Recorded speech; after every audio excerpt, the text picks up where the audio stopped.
Imagine this. You're sitting on your couch in 1995, flipping through TV channels, when a Pepsi commercial flashes across the screen. Sunglasses for 75 Pepsi points. A t-shirt for 175 points. A leather jacket for 1,450 points. Cool rewards, right? But then, a fighter jet comes flying into a high school parking lot. A Harrier jet. Cost. Just 7 million Pepsi points. Everyone laughs. Everyone shrugs it off as a joke. Everyone, except one man.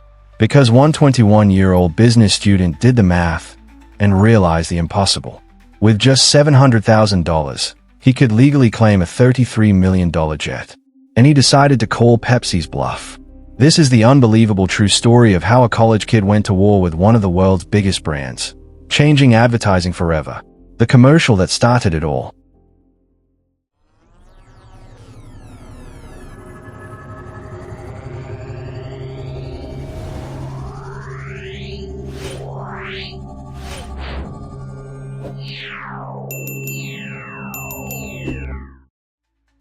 It all began in 1995.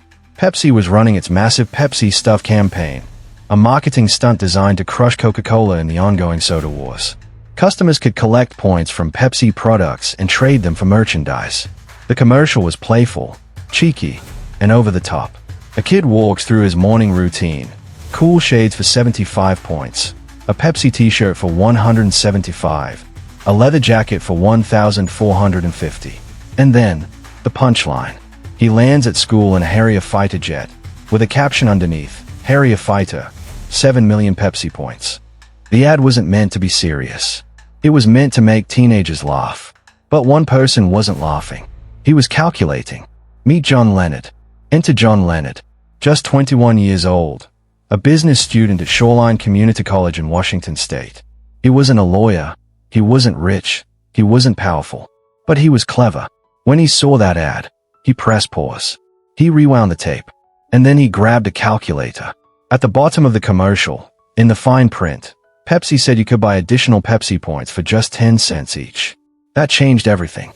7 million points times 10 cents equals $700,000. For a $33 million fighter jet. That wasn't a joke. That was the deal of a lifetime. There was just one problem. John was broke. He didn't have $700,000. But instead of giving up, he did what every hustler dreams of. He wrote a business plan. A pitch deck that basically said, help me raise $700,000, and I'll get you a $33 million Harrier jet from Pepsi. Crazy? Yes. Impossible? Maybe.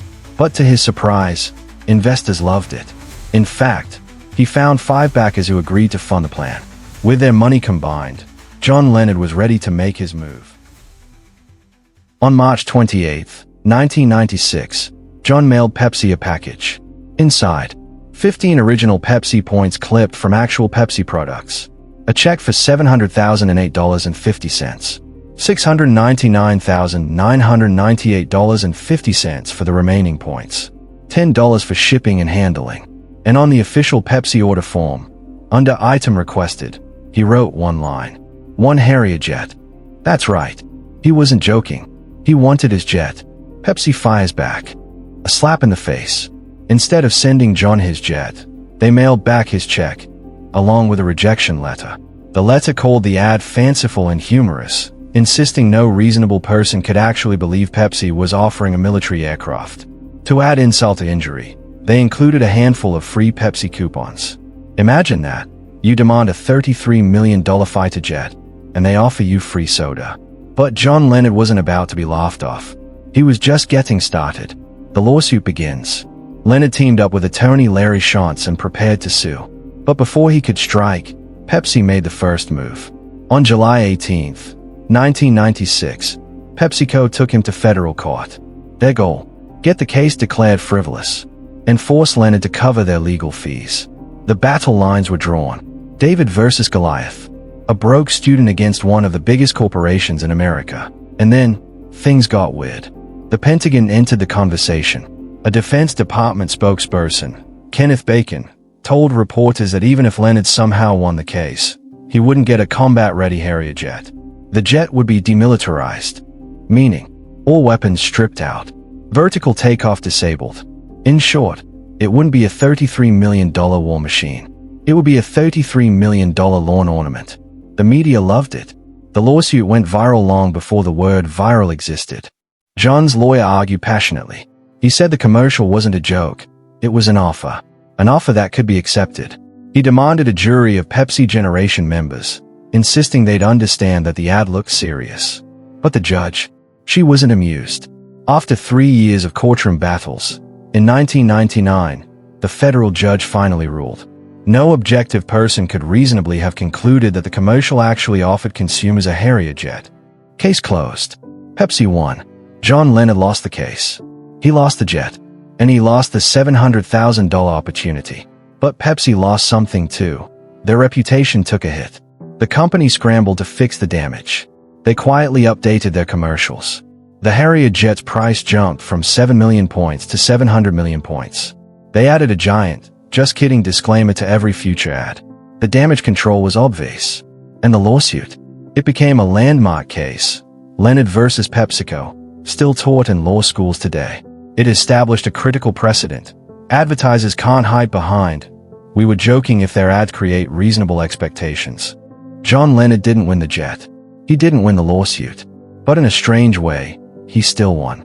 Because his case changed the entire world of marketing. Every fine print disclaimer, every dramatization-only label, every tiny legal line at the bottom of a commercial. You can thank John Leonard for that. Today, John is 48 years old, living a quiet life as a park ranger in Alaska.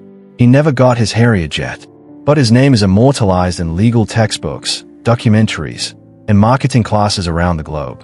In 2022, Netflix even turned his story into a hit documentary, Pepsi, Where's My Jet?